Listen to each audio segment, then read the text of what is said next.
आपके चाहने वाले हैं जो भक्त हैं दर्शन के लिए मैं देख। जय श्याराम, जय बागेश्वर धाम की। मुंबई माया की नगरी है और माया की नगरी में माधव से जोड़ने के लिए हम आए हैं। बहुत अद्भुत लगा। जो परिकल्पना थी उससे कहीं अनंत गुना स्नेह, भक्ति और बागेश्वर बालाजी के पागलों का अटूट प्रेम पाया। बस यही कहना है कि मुंबई में सनातन की जागृति और तीव्रता के साथ आवश्यकता है, क्योंकि यहाँ पर घात आए दिन लगाते रहते हैं। जो दो कौड़ी के लोग हैं, सनातन विरोधी लोग हैं, वो आए दिन किसी न किसी प्रकार से सनातन के ऊपर घात करते रहते हैं। इसलिए सभी सनातनियों को एकजुट होना बहुत आवश्यक है। तो उन्हें क्या सलाह देंगे, क्या आदेश करेंगे आप?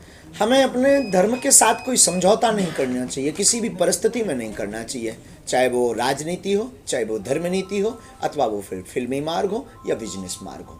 क्योंकि धर्म से राजनीति चलती है, राजनीति से धर्म नहीं चलता है, और धर्म किसी का मोहताज नहीं होता है। धर्म एक अपना विषय है, धर्म धारणा का विषय है। और हमारी दृष्टि में तो हम उस सनातनी परंपरा से हैं जिस सनातन धर्म के मंदिरों में आरती होने के बाद गीत गुंजायमान और शब्द गुंजायमान होते हैं, विश्व का कल्याण हो, विश्व में शांति हो, विश्व का मंगल हो। ये ऐसे बड़ी परंपरा से हैं, तो निश्चित रूप से हमें अपनी परंपराओं से कोई समझौता नहीं करनी चाहिए। अच्छा, आपने बात की फिल्मों की। इन दिनों देख रहे फिल्में भी आजकल, जैसे आदि पुरुष में दिखाया गया था कुछ रावण को अलग, राम के अलग। राम जाने ये किसकी बुद्धि है, दो कौड़ी का आदमी रहा होगा। रावण को तो वो कभी विचार भी कर ले तो उसकी नानी आ जाएगी उसे। और जो रावण दिखाया है वो तो यूँ लग रहा है जैसे कोई क्या कह दें, अब ऐसा भला बुरा कह देंगे तो उसे बुरा लगेगा। हमें तो ये लग रहा है आज के ज़माने का महादानव लग रहा है। तो रावण भी अपने आप में एक ऐसा योद्धा था। बुरा मत मानिएगा, हम रावण के पक्षधर नहीं हैं। आई सपोर्ट लॉर्ड राम, हम सपोर्ट राम जी को ही करते हैं। पर वो रावण भी कितना भला आदमी रहा होगा जिसके लिए राम जी को आना पड़ा।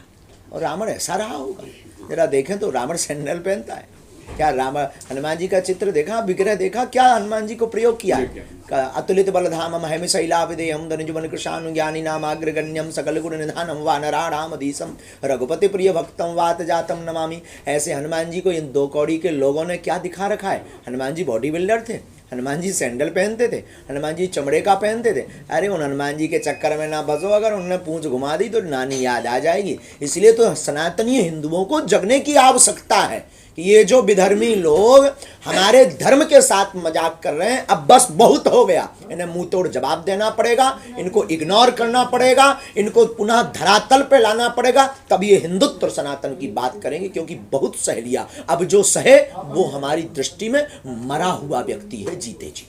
जय जय श्री राम। इनका नाम ओम है, मतलब डायरेक्टर जो ओम नाम है उनका, उसके बावजूद वैसे कार्यकारी हिंदू है। हाँ, उसके बाद भगवान जाने, हमें तो वो कुछ संदेह हो रहा है उनके ओम नाम पर और हिंदुत्व के नाम पर। बुरा मत मानिएगा, उनके ऊपर उंगली इसलिए उठा रहे हैं क्योंकि उन्होंने ऐसा काम किया है, ऐसी कहानी, ऐसे चरित्र को, कैरेक्टर को उन्होंने चूज़ किया है। हमारे दृष्टि से कहानी तो राम की अद्भुत है, रामायण पर चर्चा करना अद्भुत है, पर ऐसे लोगों को आप पात्र लेंगे, क्या कमी है पात्रों की? कभी रामानंद सागर की रामायण देखिएगा, कितनी मर्यादित है।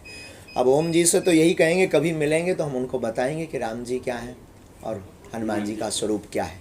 कभी उनको अनुभव कराएंगे, साक्षात तो नहीं, पर कथानक ही इतना चित्रण अद्भुत है हनुमान जी की कथा का, इसे सुनकर के रोंगटे खड़े हो जाते हैं। अच्छा, बात करें हम मोदी जी की, क्या लगता है आपको कि मोदी जी सरकार जो चल रही है इसका क्या राय है? राजनीति से दास का कोई भी अभिप्राय नहीं है, कोई भी संबंध नहीं है। हम व्यासपीठ के हैं, हमारे पूर्वजों ने भारतीय संविधान को स्वीकार किया है, तो हम उन परंपराओं को अनवरत निर्वाहन कर रहे हैं। और वर्तमान समय में जो राम मंदिर का कार्य किया, जो ज्ञानवापी की तरफ बढ़ रहे हैं, काशी की हमारी काशी की अभी हमारा भविष्य सुरक्षित है। हम चाहते हैं अगर ये कार्य करें तो ऐसा देश का राजा होना चाहिए, जो देश का राजा सनातनी हो। हमारे महाकाल का कॉरिडोर जो बनाया, अद्भुत। अगर देश का राजा सनातनी होगा, भगवत भक्त होगा, निश्चित रूप से उस देश का, राष्ट्र का कल्याण होगा, राष्ट्र का उत्थान होगा, राष्ट्र में शांति होगी, इसमें किंचित मात्र भी संदेह नहीं। ऐसा राजा बहुत जरूरी। गुरुजी, हिंदुत्व के बारे में कुछ कहना चाहिए, तो संदेश है कुछ? हिंदुत्व के बारे में हमारा सिर्फ एक ही संदेश है, नफरत नहीं, हम प्रेम के आदी हैं, पर गर्व से कहते हैं हम हिंदुत्ववादी हैं। हम नफ़रत फैलाने की बात पर ज़्यादा जोर नहीं देते। किसी धर्म के हम विरोधी नहीं हैं, हम हमेशा बोलते हैं हम अपने धर्म के कट्टर हैं, ये हमारा सौभाग्य है। और जो अपने धर्म को नहीं मानता, अपने बाप को नहीं मानता, श्री सीताराम, उसका कोई ठिकाना नहीं। गुरु जी, जैसे त्रिपाठी जी ने आज जो कहा है भाषण में कि यहाँ पे निवास स्थान बनेगा, उसके आपको क्या होता है? त्रिपाठी जी ने जो कहा है निश्चित रूप से बनेगा, बागेश्वर धाम का स्थल बनेगा। और हमारी बाद में चर्चा भी हुई है, त्रिपाठी जी हमारा परिवार है, हमारे प्रिय हैं, और बालाजी ने उनको हमसे जोड़ा है और हमको उनसे जोड़ा है, तो सिर्फ इसीलिए सनातन के कार्य के लिए। और आने वाले दिनों में मुंबई में सनातन का झंडा गड़ चुका है। अब आने वाले दिनों में जो धर्म विरोधी लोग हैं उनके मुंह पर तमाचा मारने के लिए बागेश्वर बालाजी का स्थल भी बनेगा, दरबार भी लगेगा, पेशियां भी होगी, और जो धर्म विरोधी होगा उसके मुंह पर तमाचा भी धाम की पीठ से। बागेश्वर धाम बहुत जल्दी 2 वर्ष के अंतर्गत। आखिर में क्या आशीर्वाद देंगे मुंबई के वासियों को? अंततो गत्वा आप सब मुंबई वासियों से यही कहेंगे, सब लोग अपने घर के बाहर ध्वज लगाओ, मस्तक पर स्वस्ति तिलक लगाओ। आप गौरवान्वित महसूस करो उस भारत भूमि में है जहाँ भगवान राम, भगवान कृष्ण, महात्मा बुद्ध जैसे बड़े भगवान अवतरित हुए, और उनकी भूमि पर आप हैं। और सबसे बड़े गौरव की बात है कि आप भारत भूमि के साथ सनातनी हिंदू बनकर के प्रकट हुए। इसलिए सबसे बड़ा धर्म है, अगर तो कोई तुमसे परिचय पूछे आप कहिए सबसे पहले मैं हिंदू हूँ, मैं भारतीय हिंदू हूँ और मैं मानवता का पुजारी हूँ। यही पहचान अगर व्यक्ति बनाने लगे ना तो इस राष्ट्र का उत्थान होगा, भारत विश्व गुरु होगा। तो नवयुवक जो है जिस तरह से वेस्टर्न की ओर जा रहे हैं उन्हें क्या कहेंगे? ये दुर्भाग्य है हमारे देश का, ये दुर्भाग्य है हमारे देश का। हमारे युवा बहक रहे हैं, ये हमारे देश का दुर्भाग्य है। इसके लिए बस अभिभावकों की कहीं ना कहीं त्रुटि है, अभिभावकों की कहीं ना कहीं गलती है। पर कौन अभिभावक ऐसा चाहता है कि हमारा बेटा बिगड़े? पर आज के बच्चे अंधाधुंध की अंध की ज़िंदगी में दौड़ रहे हैं, भाग रहे हैं। हम एक शब्दों में सबको बहुत गंभीर रूप से निवेदन करेंगे, झूठ में आकर्षण बहुत होता है पर स्थायी नहीं होता है, सत्य में आकर्षण कम होता है, टिकता बहुत है। चलिए और देखिए फिल्मों के ऊपर से खासकर नवयुवक लोग हैं, तो फिल्मों को देखिए काफ़ी आकर्षित होते हैं। जो फिल्म जो एक्टर करते हैं चाहते हैं मैं भी ये बनूँ, मैं भी ये करूँ, उसी वजह से कुछ सोचो कैसे लगता है? हाँ, तो उसमें इसलिए तो हमने कई बार निवेदन किया है कि अब ऐसी धार्मिक फिल्मों को बनाया जाना चाहिए जिससे बच्चे जो है, अब इतनी ऐसी गंदी गंदी फिल्में बनाई गई हैं जिसमें ढिसुम ढिसुम के अलावा कुछ नहीं, चोरी डकैती के अलावा कुछ नहीं।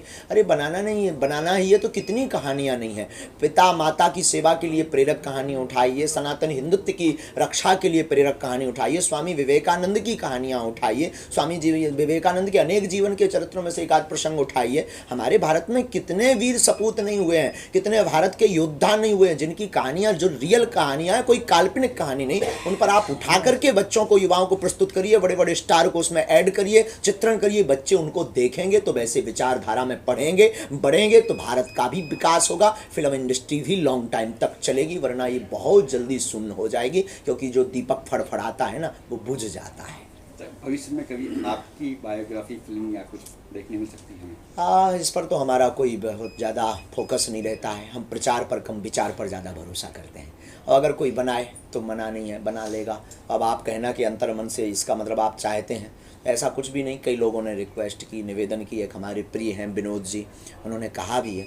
तो अगर बालाजी ने चाहा और उनके मन में ऐसा अंतर्भाव में हुआ, पर हमारा प्रचार पर भरोसा नहीं है। अगर कोई बागेश्वर धाम पर बनाए तो बुरा नहीं, क्योंकि बागेश्वर धाम हमारा नाम नहीं, बागेश्वर बालाजी का नाम। तो वो एक्टर कौन होगा जो एक एक्टर करेगा? तो ये तो पता ही नहीं, खबर ही नहीं है, ये तो खबर नहीं है। अब हनुमान जी का कौन एक्टिंग करेगा, राम जाने कोई ऐसा ना ले आवे, आफत हो जाएगी। आदि पुरुष 2 दिन का दौरा था, उसके बाद आप कब आने वाले हैं? फिर आने वाले हैं हम, जब हमारा परिवार बुलाएगा बहुत जल्दी आएंगे।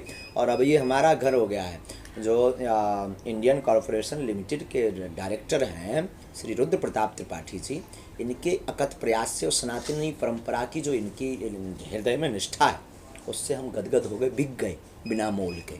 और हमने आज व्यासपीठ के बाद, दरबार पीठ के बाद हमने वचन दिया है, आजीवन पर्यंत हम इनको अपना बना करके, इनके हम बन करके रहेंगे। कन्या विवाह और अन्नपूर्णा भंडारी। बागेश्वर धाम से हम इसलिए आए हैं कि बागेश्वर धाम एक ऐसा तीर्थ है भारत का जहाँ पर दरबार निःशुल्क है, अर्जी निःशुल्क है, रुकना निःशुल्क है। विगत 3 ईयर से निःशुल्क भंडारा चल रहा है बिना कोई दक्षिणा दिए, शुल्क दिए बागेश्वर धाम पर। और भारत का पहला तीर्थ है। अगर आप दिखाना चाहो तो ये ज़रूर दिखाना, क्योंकि हमारी कंट्रोवर्सी, हमारी ट्रोलिंग तो बहुत दिखाई लोगों ने। अगर दिखाना चाहो तो ये भी दिखाना। बागेश्वर धाम वो तीर्थ है जहाँ जात पात नहीं पूछी जाती है, और हर वर्ष धाम पर आने वाली दान पेटी की रुपयों से 121 बेटियों का विवाह निःशुल्क कराया जाता है। और उस बेटी के विवाह में जो खर्च होता है वो धाम की दान पेटी से होता है। ना मंदिर बनाया जाता है, ना गाड़ियाँ खरीदी जाती हैं। उस मंदिर के दान रुपयों से सिर्फ बेटियों का विवाह होता है। ये देश का सौभाग्य है कि भारत में एक ऐसा भी तीर्थ है। और निवेदन करेंगे आप लोग भी मानव सेवा से जुड़ें, धर्म, सनातन धर्म को मरते दम तक मत छोड़ना। धन्यवाद। धन्यवाद।